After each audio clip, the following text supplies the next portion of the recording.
Hey everyone, welcome to another installment of Mythology Explained. In today's video, we're going to be discussing Fenrir, the biggest, baddest wolf in all of Norse mythology. And there were many mighty wolves in Norse mythology. There was Geri and Freki, Odin's wolves. There was Skoll and Hati, the two wolves locked in a perpetual chase of the sun and the moon across the sky. But none was as ferocious or indomitable as Fenrir, who was fated to break free of his bonds and wreak havoc during Ragnarok. Fenrir was the son of the trickster god Loki, whose machinations and antics sowed chaos and confusion 1,000 times, and of the giantess Angrboda, of whom little was known. Fenrir's siblings were the goddess of the underworld, Hel, and the world serpent Jormungand. Fenrir's early days were recounted in the myth named the Binding of Fenrir.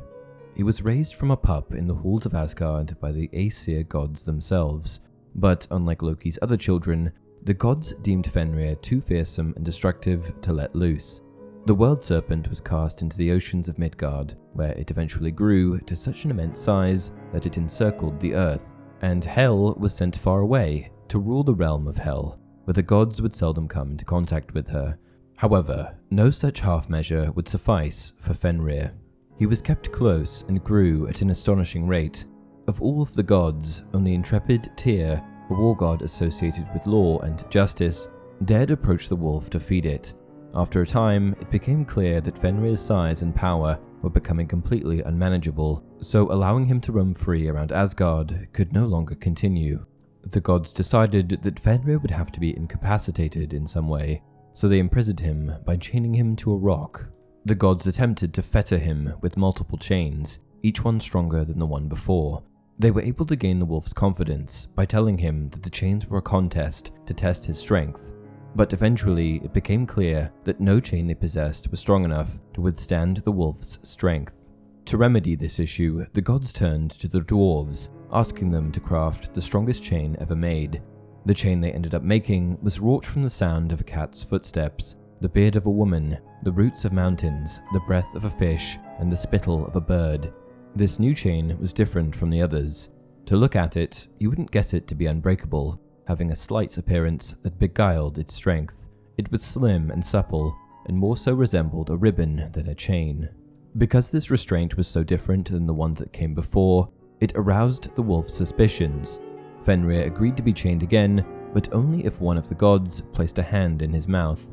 Of all of the gods, only Tyr was fearless enough to place his hand in the wolf's mouth, and, as expected, when the wolf could not break the chain with his thrashing, and when the gods would not release him, the wolf exacted his price by biting off Tyr's hand, taking his petty revenge.